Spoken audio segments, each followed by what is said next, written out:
అఖండ 2. So, ప్రేక్షకులందరూ కూడా ఎదురు చూస్తున్న సమయంలో నిన్న ప్రీమియర్స్ పడడం కూడా జరిగింది. అయితే ఇప్పటికీ అఖండ 2 సినిమా చాలా బావుంది అని చెప్పి కూడా చాలామంది బయటకొచ్చి మాట్లాడుతున్న పబ్లిక్ బైట్స్ కూడా మనం వింటూ ఉన్నాం. అయితే ఈరోజు ఒక పిటిషన్ మళ్ళీ దాఖలైంది. అయితే నోటీస్ ప్రీమియర్స్ వెయ్యొద్దు అని చెప్పిన తర్వాత మీరు ఎవరు పర్మిషన్ తీసుకొని ప్రీమియర్స్ వేశారు? టికెట్ల పెంపు పైన మేము రద్దు చేస్తామంటే అది ప్రీమియర్స్ పైన కూడా ఎఫెక్ట్ పడతది కదా! ఈ మాత్రం కూడా తెలీదా అన్నట్టు కోర్టు మరొకసారి మండిపడడం కూడా జరిగింది. అయితే దీనికి సంబంధించి వివరణ ఇచ్చుకోవాలి అని చెప్పి కూడా కోర్టు చెప్పడం జరిగింది. మరి దీని గురించి మాట్లాడదాం సార్.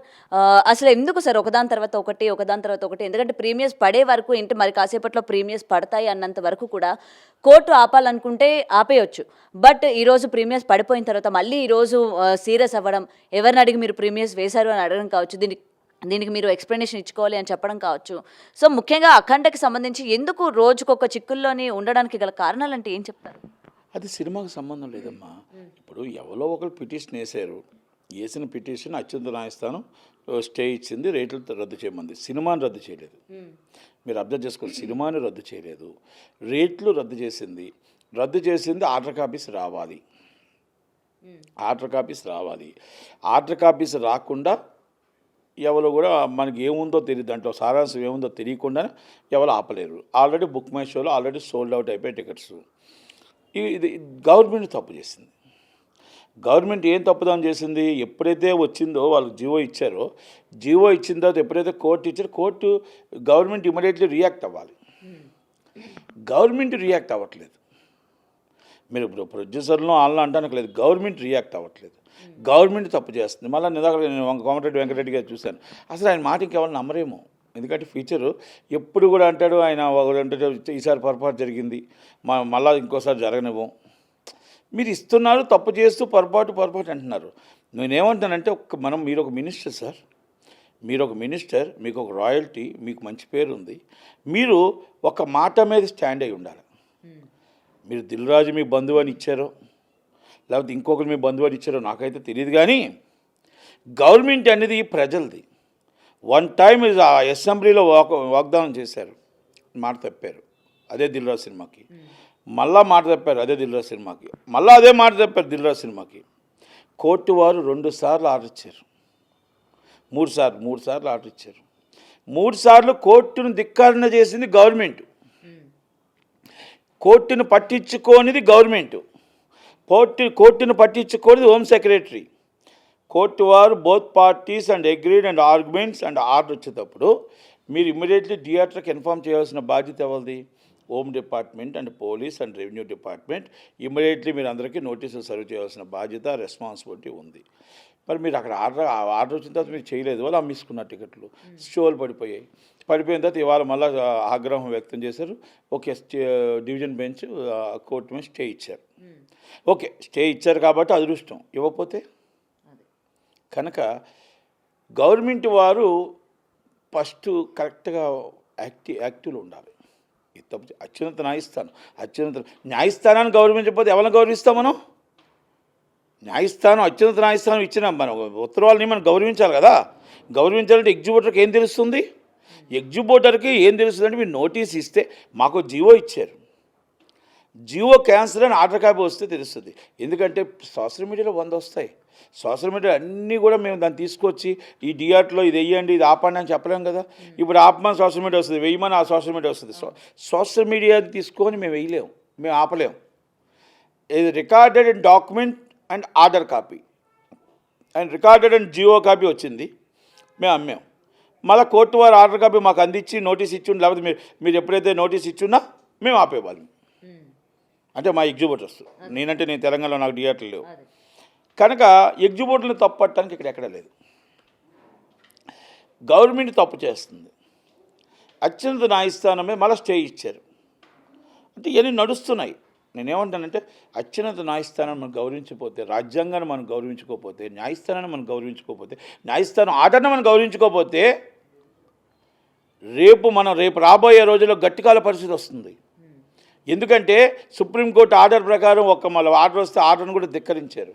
ఈ ఆర్డర్ ధిక్కరించి ఎన్నో ఇలా ధిక్కరించుకుంటూ వెళ్తే మనకు అత్యున్నత న్యాయస్థానం మీద నమ్మకం ఉంటుంది. ఆ నమ్మకం కోల్పోకూడదు.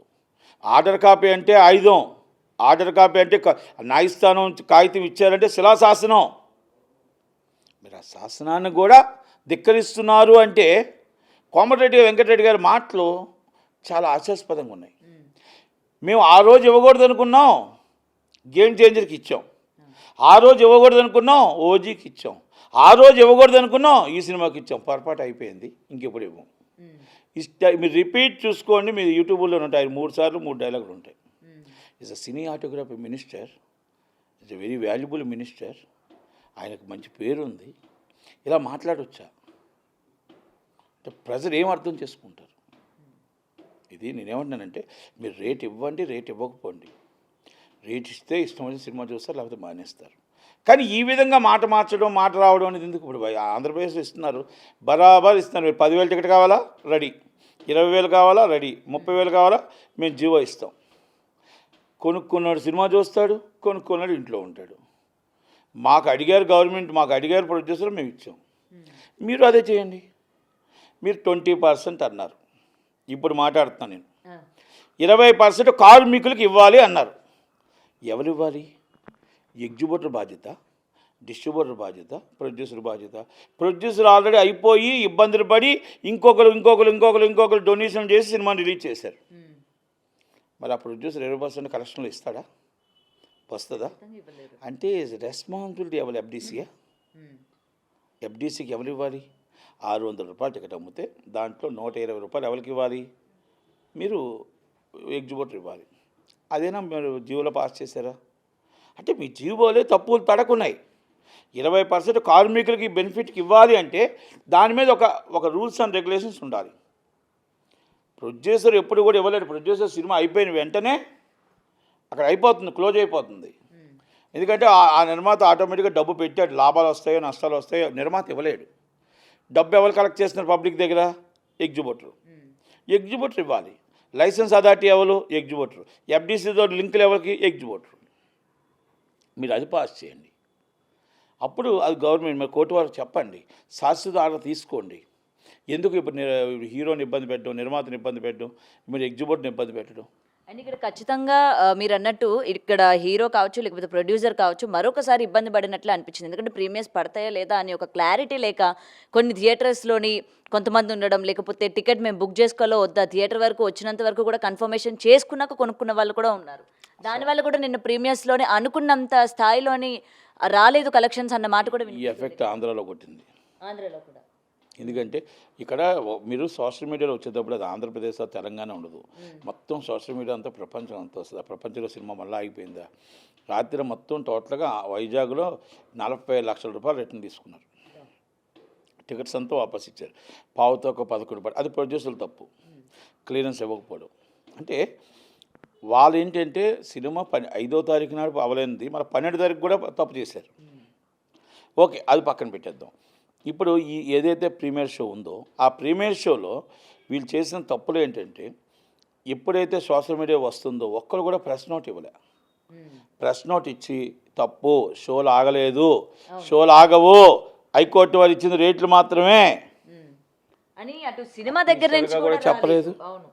ఎవరో చెప్పకపోతే మరి తగ్గవా కలెక్షన్లో? జనాలు కన్ఫ్యూజ్లో ఉన్నారు. రాత్రి 9 దాకా కన్ఫ్యూజ్లో ఉన్నారు. అసలు ఉందా లేదో తెలియదు, వెయిటింగ్లో ఉన్నారు. ఇవాళ స్ట్రాంగ్ ఉన్నాయి కలెక్షన్స్, మళ్ళీ మ్యాట్నీ స్ట్రాంగ్ ఉన్నాయి. కనుక మనం ఎప్పుడు కూడా ప్లానింగ్ ఉండాలి. పెద్ద సినిమా, హీరో సినిమా, బాలీబాబు సినిమా. బాలీబాబు అంటే చిన్న హీరో కాదు. బాలీబాబు అంటే ఒక చరిత్ర. ఆ సినిమాని మనం ఏ విధంగా రిలీజ్ చేయాలో ప్లానింగ్, ల్యాండ్ ఆర్డర్ ప్రాబ్లం అవుతుంది, జనాలు వస్తారు, అభిమానులు ఉంటారు. ఇవన్నీ మనం ఆలోచించుకొని చేయాల్సిన బాధ్యత గవర్నమెంట్ మీద కూడా ఉంది. గవర్నమెంట్ తప్పు జరిగింది, జీవో ఇచ్చి తప్పు చేసింది, మళ్ళీ జీవోని కోర్టు వారు స్టే ఇస్తే దాన్ని మళ్ళీ చెప్పకపోవడం కూడా తప్పే. ఎందుకంటే ఏదో ఒకటి క్లారిటీ ఇవ్వాలి. ఓకే, మేము ఇమ్మీడియట్లీ మేము నోటీస్ ఇస్తున్నాం, వాళ్ళకి పాత రేట్లు అమ్మని లేకపోతే ఇంకోటని ఏదైనా ఇవ్వాలి. అందరూ ఏం చేశారు? మామూలు రేటు అమ్మేశారు. 600 రూపాయలు మొత్తం అమ్మేశారు. ఇవాళ 220 రూపాయలు, ఇప్పటికి కూడా 220. ఇప్పుడు స్టే ఇచ్చింది కాబట్టి ఊరట. సో సో ఇంకా ఆపే ప్రయత్నం లేదైతే మరి ఇంకా సినిమా అంటే రిలీజ్ అయిపోయింది కాబట్టి. సినిమా ఇండియా మొత్తం ప్రపంచం రిలీజ్ అయిపోయింది, సూపర్ డూపర్ హిట్ అయింది, బ్రహ్మాండంగా పూనకాలు తాండవం, ఒక్క త్రిశూలం, ఒక శివుడు, శివయ్య నడుస్తూ, శివయ్య తిరుగుతూ థియేటర్ చుట్టూ శివయ్య నామస్వరంతో వెళ్ళిపోతూ ఉంది. బాలయ్యని చూస్తే శివయ్యని చూస్తే బాలయ్య, ఇక కృష్ణుని చూస్తే ఎన్టీ రామారావు అన్నట్టు శివయ్య బాలయ్య. సినిమా అంతా రాత్రి కూడా నేను చూసాను. 18 సంవత్సరాల తర్వాత నేను థియేటర్కి వెళ్ళాను. 18 years తర్వాత థియేటర్కి వెళ్ళాను. ఇది అక్కడికి. కనుక ఇప్పుడు 60 సంవత్సరాల వయసు దాటిన వాళ్ళవి ఇప్పుడు పూనకాలు. ఒకటి సంక్రాంతికి వస్తున్నాడు, ఒకటి బాలయ్య వస్తున్నాడు, 26 కామెడీ సెంటిమెంట్ కొణిదెల చిరంజీవి గారు. కనుక అది కూడా శంకర్ వరప్రసాద్ 3 సినిమాలు. అందుకే 60 సంవత్సరాలు దాటిన వాళ్ళదే యుగం. అసలు ఆ యాక్టింగ్ ఎవరైనా చేయగలరా? బాలయ్య యాక్టింగ్. అసలు యాక్టింగ్ నా భూతో నా భవిష్యత్తు. నేను నిజంగా మనస్ఫూర్తిగా చెప్తున్నా, నాకు నచ్చిన సినిమా ప్రతి హైందవ ధర్మం, సనాతన ధర్మం, హిందూ అనేవాళ్ళు, శివీయ భక్తులు అనేవాళ్ళు, రాముడు భక్తులు అనేవాళ్ళు ఒక్కసారి కూడా ఫ్యామిలీతో సినిమాకి వెళ్ళి చూడాలి.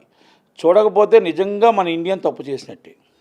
ఎందుకంటున్నాను ఆ మాట అంటే సనాతన ధర్మం అంటే ఏంటో, శివయ్య అంటే ఏంటో, శివయ్య క్యారెక్టర్లో ఆయన లీనమైపోయింది ఏంటో, అసలు హిమాలయాల్లో -డిగ్రీల్లో 60 సంవత్సరాలు దాటి బాలయ్య సినిమా చేయడం అంటే ఆయన కోసమైనా ఒక్క టికెట్ తీసుకొని మనం వెళ్ళి చూడాలి. ఇది మన ధర్మం. ఎందుకంటే మన మీద ఎవరు కక్ష కట్టారు, మన మీద ఎవరు ఈ విధంగా మన దేశాన్ని నాశనం చేయడానికి ప్రయత్నం చేశారు, వాళ్ళు ఎవరు ఏంటి, దాన్ని ఏ విధంగా హైందవ ధర్మం, ఏ విధంగా ఈశ్వరుడు కాపాడాడు అన్నదానికి దేవుడు ఉన్నాడు అనేది నిజం, కనబడ్డు అనేది నిజం, కానీ కాపాడుతాడు అనేది నిజం. అది ఒక్కసారి మనం చూస్తే ఎలా కాపాడాడు దేవుడు, ఎలా కనబడ్డాడు దేవుడు, కనబడకుండా మన ప్రాణం ఎలా కాపాడుతాడు అనేది ఒక్కసారి మనం ఆ సినిమా చూస్తేనే కానీ తెలియదు. అందుకే బాలయ్య కోసం ఆ హిమాలయ పర్వతాల్లో -డిగ్రీలో వాళ్ళు చేసిన ఒక ప్రయత్నంలో మనం ఒక్క టికెట్ తీసుకొని ప్రతి ఇండియన్ సినిమాకి వెళ్ళి హైందవ ధర్మం, హిందూ అని అనుకునే ప్రతి ఒక్కరు కూడా మన ఇండియన్, నాట్ ఓన్లీ హిందూ, మన ఇండియన్ అంటేనే హిందూ దేశం. కనుక ప్రతి ఒక్కరూ వెళ్ళి సినిమా చూస్తే ఇది హిందూకి, ముస్లిమ్స్కి, క్రిస్టియన్స్కి ఎవరికి వ్యతిరేకం కాదు. ఒక సనాతన ధర్మం అంటే ఏంటో, హైందవ ధర్మం అంటే ఏంటో, శివయ్య అంటే ఏంటో ఆ సినిమా చూస్తే, ఆ సినిమా దేవుడు ఎలా కాపాడుతాడో, దేవుడు మన కనబడకుండా ఎలా రక్షిస్తాడో, ఆ సినిమాలో బాలయ్య చేసిన యాక్టింగ్కి ఒక్కసారి ఒక్క టికెట్ పెట్టి సినిమా చూడమని నేను రిక్వెస్ట్ చేస్తున్నా. సినిమా ఆడాలని, ఆయన యాక్టింగ్కి, ఆయన -డిగ్రీస్ హిమాలయ పర్వతాల్లో ఆయన చేసిన ఫైట్స్కి సినిమా ఆడాలి, నిలబడాలని కోరుకుంటూ, ఆ సినిమా పెద్ద హిట్ అవుతుంది, అవ్వింది కనుక ఇంకా పెద్ద హిట్ అవ్వాలని కోరుకుందాం. Thank you. For more videos like this, subscribe Big TV channel.